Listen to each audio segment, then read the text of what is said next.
Hello, from wherever you're joining me, good afternoon, good evening and good morning.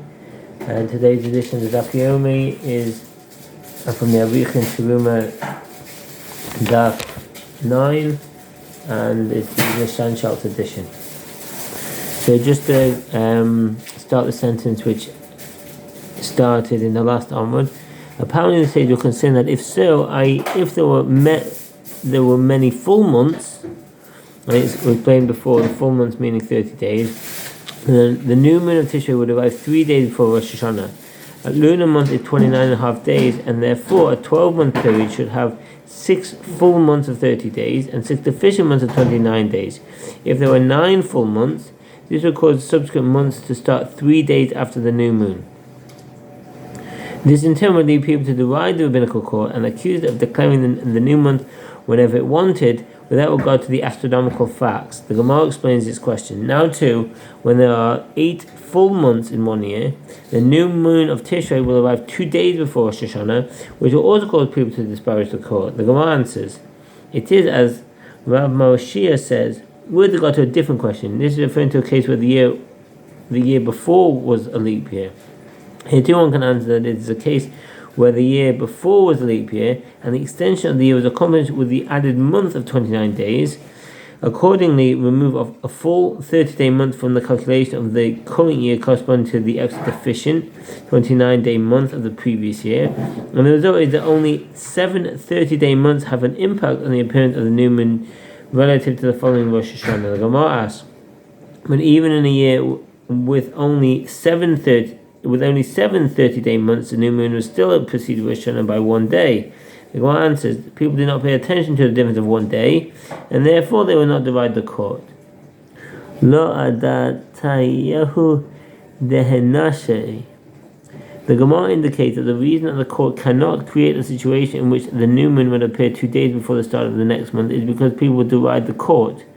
It can be inferred that from a purely halachic standpoint, it would be permitted to do so. By contrast, the Rambam is apparently of the opinion that there is a halacha transmitted to Moses from Sinai that a new month may not be established 2 full days after the appearance of the new moon. And this halacha is unconnected to the concern that people might divide the court. See the Rambam, Sefer Zman Hilchot Kiddush HaChodesh 18:10. Until this point, the Gemara has discussed Rav Huna's interpretation of the Mishnah that the statement "it did not seem appropriate to establish more than 8" means that the sages did not wish to establish more than 8 full months in 1 year. The Gemara presents an alternative opinion. All it says, the Mishnah means that it did not seem appropriate to the sages to establish more than 8 deficient 29-day months, and the Mishnah is saying what the reason is for the previous statement in the Mishnah as follows. What is the reason that no fewer than 4 full 30-day months may be established during a year? It is because it did not seem appropriate to the sages to establish more than 8 deficient 29-day months, so that the shortest possible year would comprise 4 full months and 8 deficient months. The Gemara asks, what is different about 9 deficient months, in that the sages did not deem it appropriate to have so many deficient months in 1 year?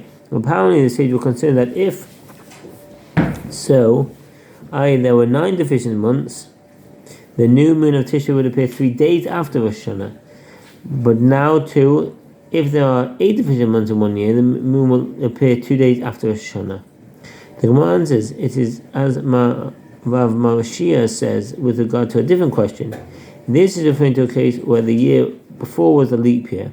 Here too one can answer that in the case where the year before was a leap year, the added month was a 30-day month. Accordingly, remove a deficient 29-day month from the calculation of the current year corresponding to the extra full 30-day month of the previous year. And the result is that only 7 deficient months have an impact on the appearance of the new moon relative to the following Rosh Hashanah. The Gemara asks, but even in a year with 7 deficient months, there is still 1 day between Rosh Hashanah and the appearance of the new moon, and therefore people will divide the court. The Gemara answers, people will assume that the new moon was cited by witnesses and reported to the court, and they will say the new moon was visible yesterday, but we did not pay attention and did not notice it.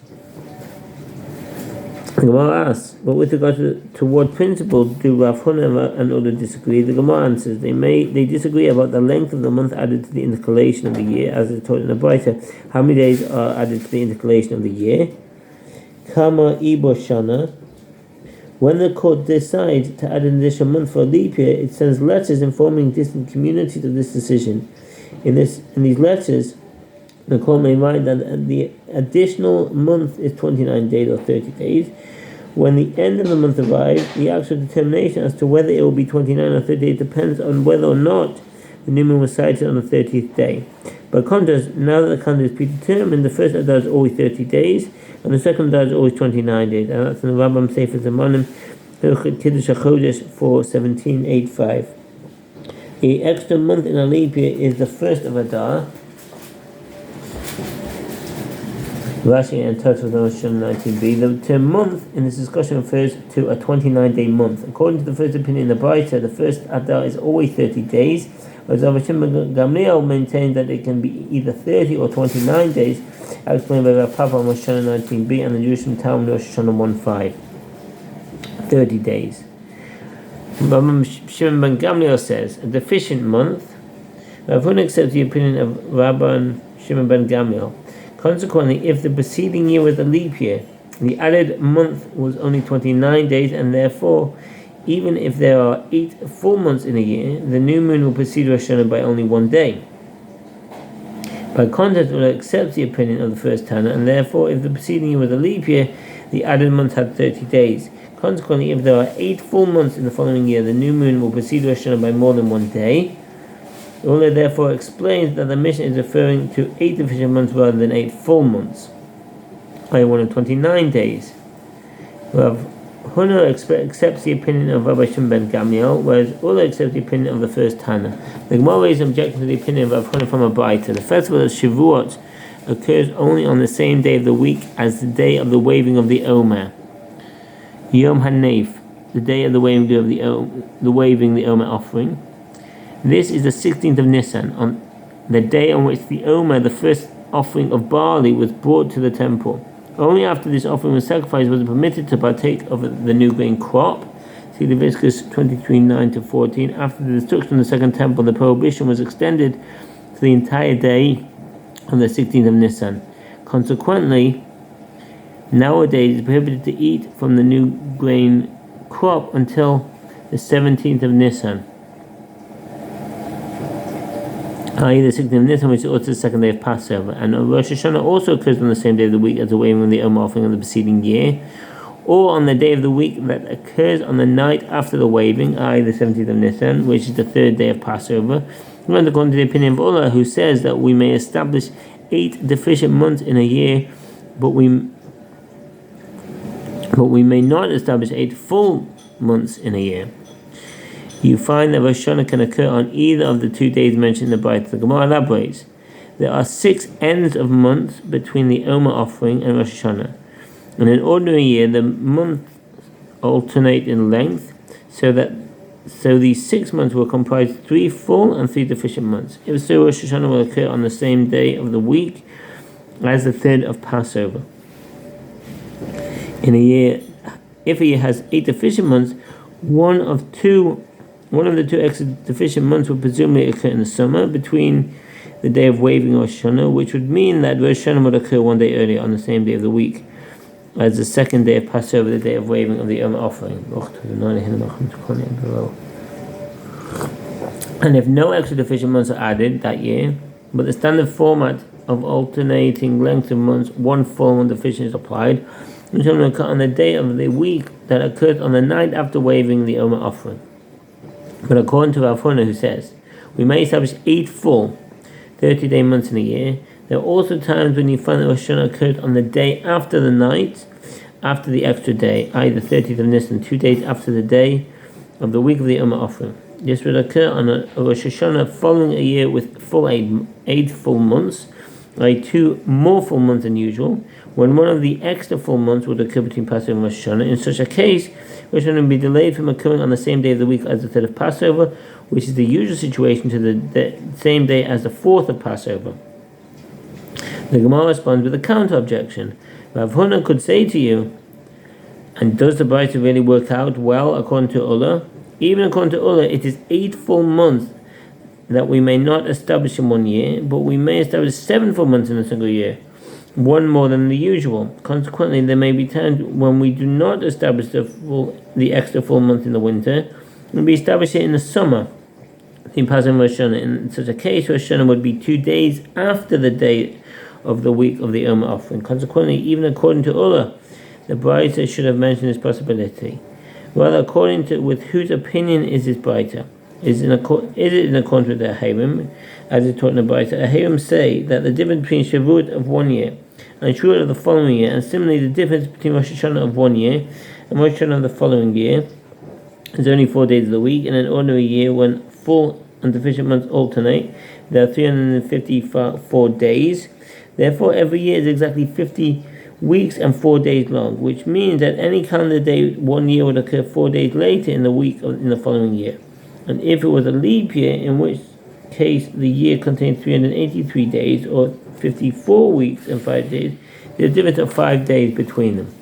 The Gemara asks, ultimately the Braita remains difficult because according to Achirim, you do not find that Rosh Hashanah ever occurs on the same day of the week as the day of the waving the offering. This is because Achirim maintain that the months always alternate between full and deficient months, and therefore there is never an additional full month between Passover and Rosh Hashanah. Rav Moshe said in response, Rosh Hashanah can occur on the same day of the week as the Yom offering in a case where it was a leap year. The calculated month added to create the leap year was 30 days.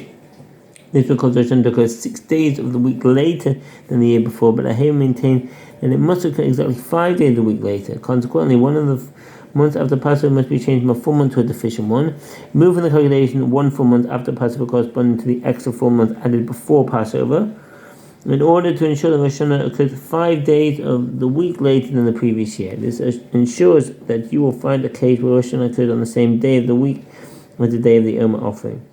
Rav Ada bar Hava said to Rabbi, did Ahirim come to teach us the number of days between one Rosh Hashanah and the next? And why didn't Ahirim simply say that the months of the year always alternate between full and deficient months? The calculation of the days between the festivals in 1 year and the next would be obvious. Rav Aseh answered, this statement of Ahirim teaches that we do not need to take into consideration the possibility that it is a mitzvah to sanctify the new month according to the sighting of the new moon.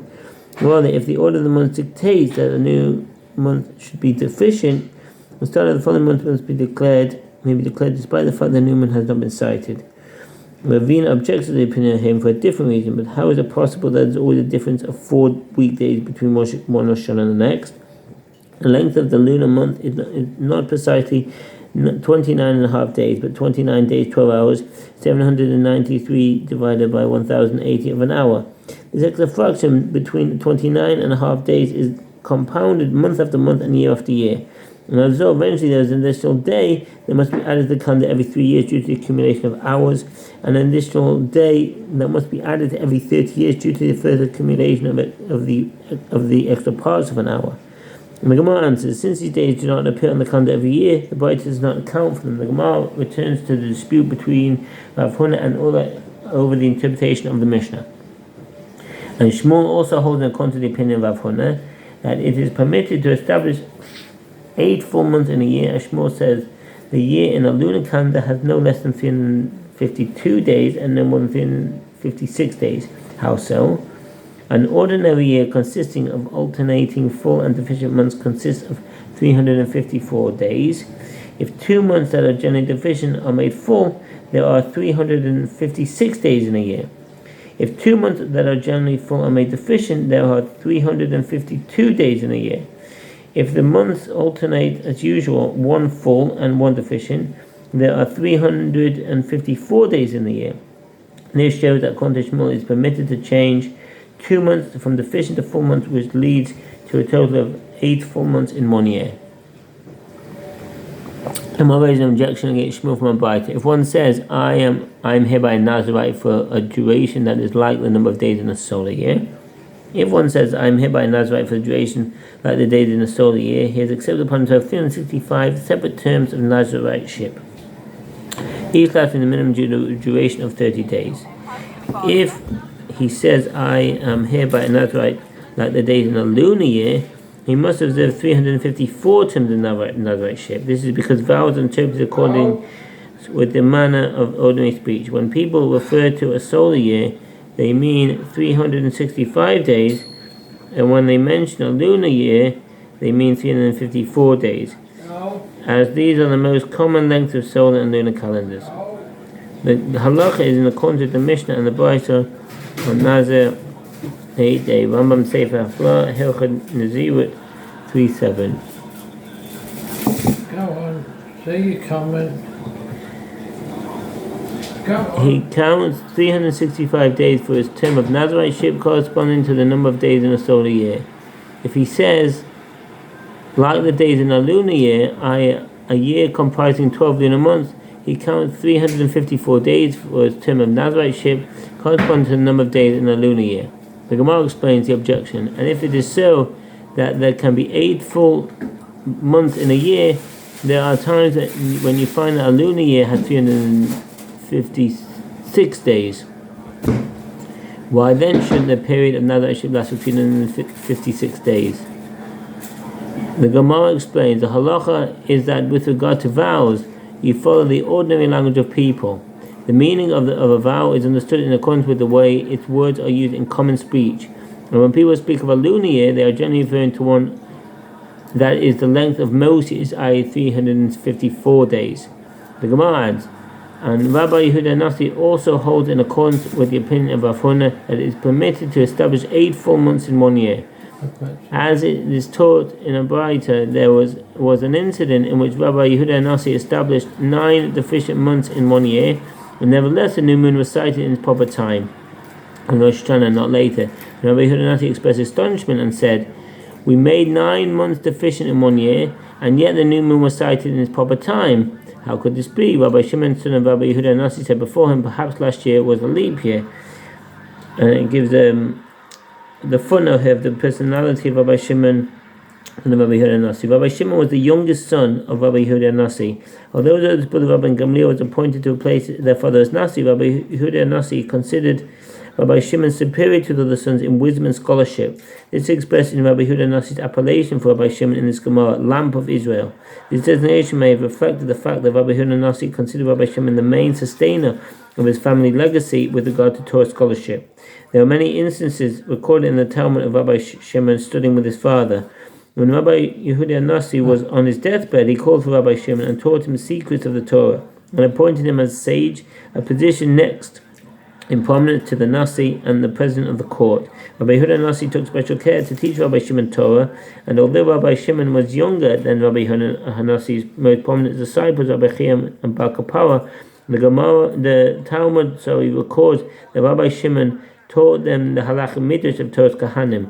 Rabbi Shimon's esteem is reflected in the fact that although he was considered an Amora rather than a Tana, he is quoted in the Mishnah in Makkah 23b. Rabbi Shimon was a close friend of Rabbi Chia, the most prominent of Rabbi Yehuda Nasi's disciples. They would frequently engage in discussions about Torah while they were also business partners in the silk trade. Some suggest that Rabbi Chia was Rabbi Shimon's father-in-law. Rabbi Shimon merited wealth, honor, and a long life. He had at least one daughter born while his father was still alive, but it is not known whether he fathered other children. Just to finish that sentence, going to the next onward. And the month that was intercalated, added for the leap year, was 30 days, and the last year we turned 2 months of generally deficient into full months, which meant that it had 8 full months instead of the usual 6. Thank you very much for listening, and I wish you all the best. Bye.